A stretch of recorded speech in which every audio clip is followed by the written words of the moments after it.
We're going to break down the primary results with a couple of rounds. Let's start with the gubernatorial primaries that both went to each party's presumptive frontrunner, Jared Polis and Walker Stapleton.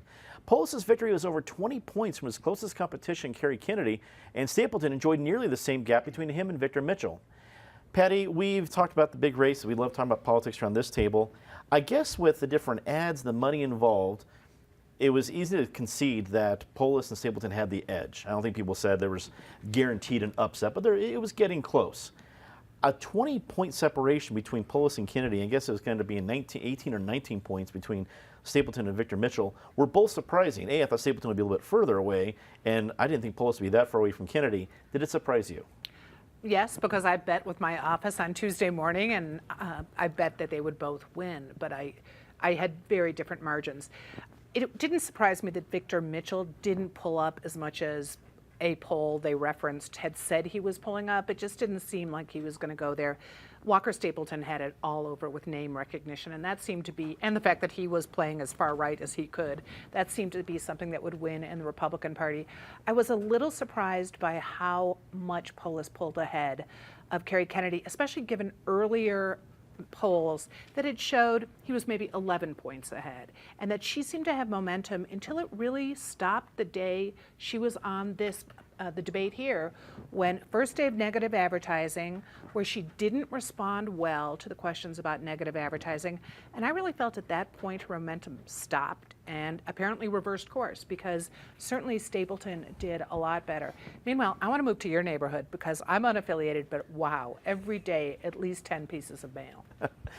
David, it's our job to be Monday morning quarterbacks about a race like this. When you look at it, just like Patty did, were there any days, ads, some moments that stuck out to you as this is where the big separation between, on both sides of the aisle, both races that appear to you? On the Democratic side, when the Colorado Education Association came out with its ads attacking Mike Johnston, and that was, education was really the issue where there was a large gap among the candidates. And what happened ultimately was 3/4 of the voters in the Democratic primary voted for a candidate who was in the tradition of Democratic governors we've had going back to Roy Romer and Dick Lamb, which is they're not all like pro-vouchers for everybody all the time, but they are open to considering some moderate education reform ideas some of the time, as opposed to Kerry Kennedy, who was very much line in the sand as the only thing the system needs is more money for the teachers union, and we don't like even the existence of public charter schools or other alternatives for families. And so I thought, from my point of view, I thought it was great that 3/4 of the Democrats stuck with the traditional, potentially open to reform position. In the general election, I think Polis will, even though we didn't get everybody to show up for his unity party, I think he'll get most of the Democrats pretty readily, same for Stapleton. They will both be very well funded. They're both capable of doing the job of governor as should they get elected. I think Stapleton's biggest weakness against Polis is probably the personality issue, which shouldn't be underestimated. That's one of the reasons Al Gore lost to George Bush in 2000. And on Polis's side, I think his biggest weakness is what he called his appeal after the election to rational Republicans. Well, those kind of people are going to maybe good at math, and Polis's very expensive promises during the election, you know, a complete government takeover of health care, destruction of the oil and gas industry in the state of Colorado, on and on, I think are going to be on the wrong side of pocketbook-minded voters.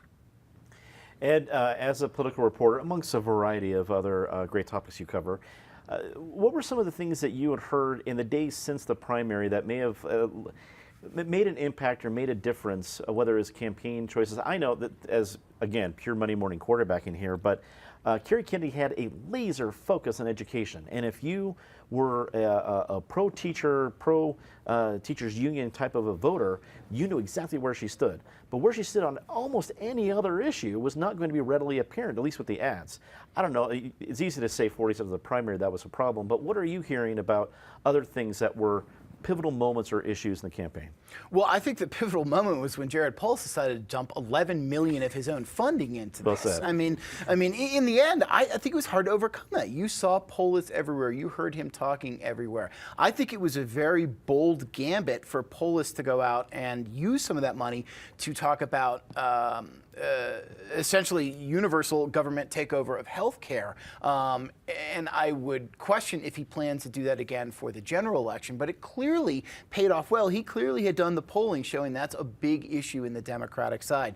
I just don't think people were able to overcome that. I think it's interesting that you saw Mike Johnson pick up so much at the end. I mean, he was 2 weeks ago polling at 9%. He finishes with, I think, 24% of the vote. I think you can attribute that to two things. One, kind of that late surge of funding he got as well. So his face got out a lot more in front of people. And at the same point, I really think, and this is just based on what I discussed 2 weeks ago in talking to people, unaffiliateds broke wildly for Mike Johnson in that primary. Polling showed they were going to break wildly for him in the general if he had that shot to make it to the general. On the Republican side, I mean, there's not a lot of Monday morning quarterbacking. It was basically, this was Walker's race. This was Walker Stapleton's race ever since the deal was made or the convincing was done to get George Brockler to drop out of the race. Had he stayed in the race, and I did hear this a couple times next day, Brockler may have won. Yeah, he, in fact, decent chance that he could have. But without him, Stapleton was the big name going out there.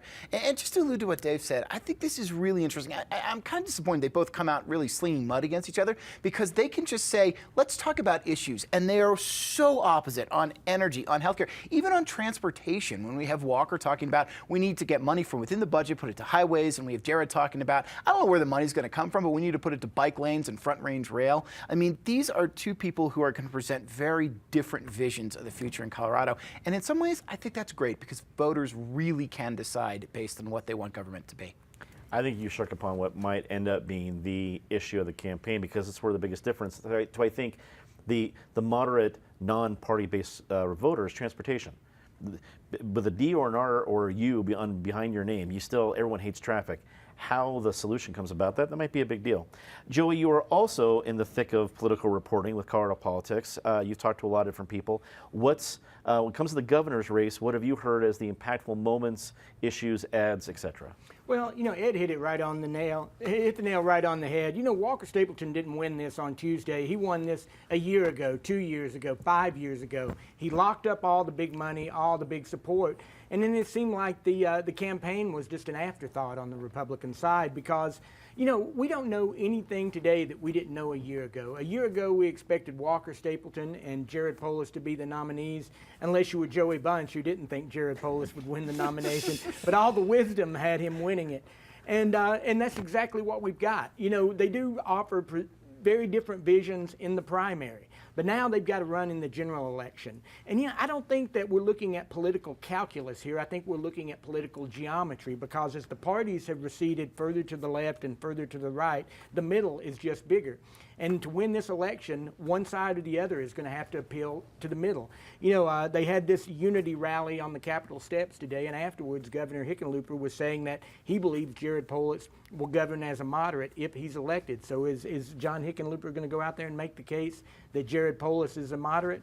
He'll need to because Jared Polis hasn't made that case.